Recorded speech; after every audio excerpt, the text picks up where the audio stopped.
ஆனா இவங்களை இப்போதைக்கு டிபேட்ல வந்து அதிகமா எதிர்க்கிறது இல்ல கவுண்டர் பாயிண்ட்ஸ் கொடுக்கறதுனா நாம் தமிழர் கட்சியை சேர்ந்தவங்க கொடுக்குறாங்க. அவங்க நிறைய சீசன்ட் ஸ்பீக்கர்ஸ் வச்சிருக்காங்க. பட் நாம் தமிழரோட அரசியல் வந்து கம்ப்ளீட்டா டுவர்ட்ஸ் டிவிகே ஃபோக்கஸ் ஆயிடுச்சா சார்? அவங்களுடைய மெயினான அரசியலே வந்து திமுக எதிர்ப்பா தான் இருந்தது இத்தனை நாள். அதை விட்டு ரொம்ப டிவியேட் ஆயிட்டாங்களோ? ஆமா, அவங்களுக்கு என்னன்னா நம்ம அடிமடியில கையை வச்சுட்டானே, இவனை எப்படி நம்ம விடுறது, முடிஞ்ச அளவுக்கு வந்து வன்மத்தை கக்குவோம்னு உட்காந்து கக்குறாங்க. அவங்க தலைவரே மாற்றி மாற்றி பேசுகிறாரு. சோசியல் மீடியாவில் போய் பார்த்தீங்கன்னா அவர் போன மாதம் என்ன பேசினார், இந்த மாதம் என்ன பேசினாருன்னு எடுத்து போட்டு கிழிச்சிட்டு இருக்காங்க. அப்போ தற்கூறு யாருங்கிறது வந்து அங்கேருந்து தான் நம்ம பொறுக்கி எடுக்க வேண்டியதாக இருக்குது.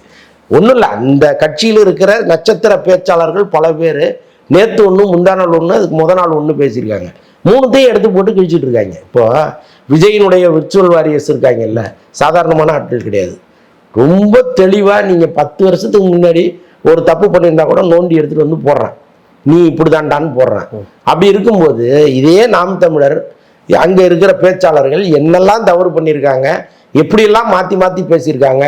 ஒரு காலத்தில் ரஜினி எவ்வளோ கேவலமாக இதே சீமான் விமர்சித்தார். இன்றைக்கி அதே சீமான் உட்காந்து ரஜினிக்கு அவ்வளவு பாராட்டுகளை சொல்கிறாரு.